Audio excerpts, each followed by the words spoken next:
Hello, everybody. This is Joshua Hayes at BigWaveTrading.com and BigWaveTrading.net for your stock market wrap up for June 23rd.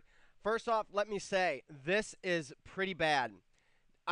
Did say this I don't know if it was in my silver area or if I said it in the forums or if I said it on the chat room, but somewhere I made mention after Friday's move was it was a not that great of a day on the indexes, but I had so many stocks and charts that looked good that it made me automatically think of the last time that happened in 2007, right before we rolled over and began our first downtrend before it actually topped in late 2007. So the first thing that came to my mind was that reversal, and that's why I said, guys, this is extremely bullish to have this kind of volume with this kind of accumulation with this uptrend holding with the nice charts I had. It's extremely bullish, I said. And guess what? It was as of Friday's close. I then said one other thing. The only thing that would not be bullish would be a huge reversal on Monday. If we would reverse this on Monday, it would actually be more bearish than any other bearish condition I thought of, probably at all during 2009. Come Monday, look at the NASDAQ. We're on it now. Oh, that's nuts. 3.35% loss. Now, some people are like, lower volume the day before, and I do agree. Look at the red bars. Now, let's say that Friday was a normal Friday, so let's put it at average. Volume would still have been lower than the day before on average volume, and still, if that big green bar chart wouldn't have been there, look at the rest of them before that. You have nothing but big, tall green bars, and then this green bar. Yeah, that's all true, except for one little difference now till before. Before, we didn't have any distribution days. Every time that the market would sell off, it would be on lower volume than the day before. So there's 2 days selling off. See these 3 days. See the little heavier volume one day and then immediately lower. Higher volume this day, then lower, then lower. But now watch what it did. So lower volume, basically flat day churning. Lower volume sell-off on accumulation day. But however, look at this. We finished well off the highs, which indicates possible churning since we're only at 1860, which was a little bit below the 1864 open on the 5th. Then, of course, we had a distribution day, down 0.38% on heavier volume. Then we had another, basically, churning day. Once again, only up 0.5%. And as you can see here now, we're starting to find really tough times around the 1860, 1865 area. So we had another distribution day, and then a possible churning day here, which then would be the second one, which would make this in a distribution day. And so now what you would have is this day, if this is churning, in fact, on this 9th, that's a distribution churning day. This is going to be that's a distribution turning day on the 9th. Distribution day all around. This is another churning day on the 11th.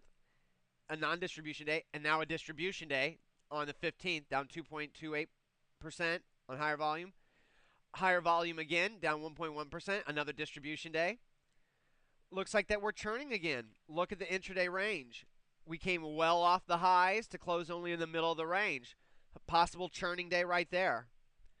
However, none of this churning is known. It still appears to us as accumulation because we haven't had a confirmation on the churning yet. And there you see a do-nothing day for the NASDAQ overall. Down 0.02%, lower volume. Then another huge volume up day. However, look at what it did intraday once again. Opened at 1824, closed at 1827, just barely up for the day, well off the intraday highs again on higher volume. So, let's look at it the way of accumulation. How many distribution days do you have if you count the big tall green bars as accumulation? Right now, you have 1, 2, 3.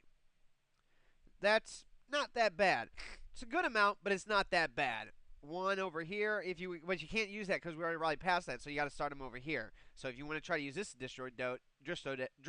distribution day, you cannot because you rallied much higher and we worked it off.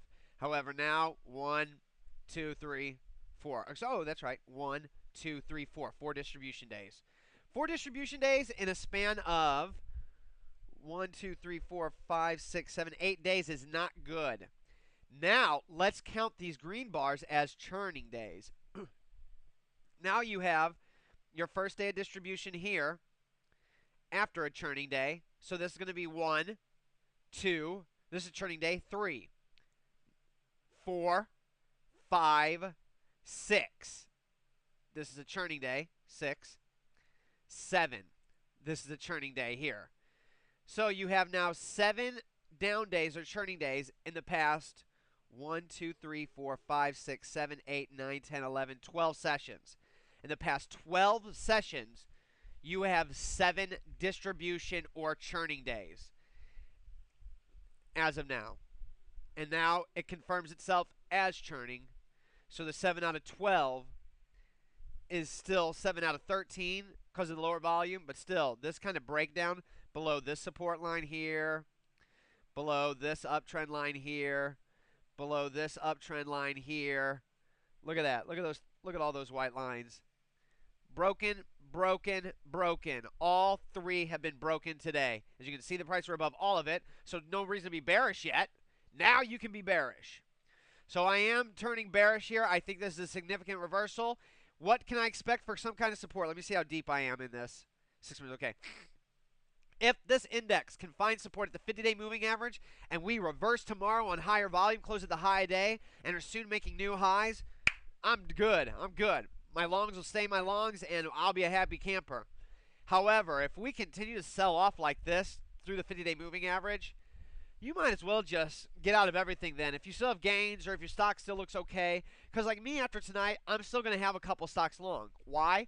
Because they're going to look like they're going to have bullish intraday reversals. They're going to be in uptrends on multiple time frames, and it still looks like accumulation. And since I'm still not sure which way the market's going to go, since now my short-term pattern is down, now my sub-intermediate pattern is sideways now, my intermediate pattern is up on multiple frames, and my long-term is down. I'm in a very mixed situation here, as you can see. So you got down, up, sideways, down. There's only one up in all that, so that's not good. Now I want to take a quick look at the NYSE. Look at how low the volume was during the pullbacks. But still, that doesn't matter whenever you start to have this happen. Distribution day, churning day, distribution day, distribution day, distribution day, churning. 6.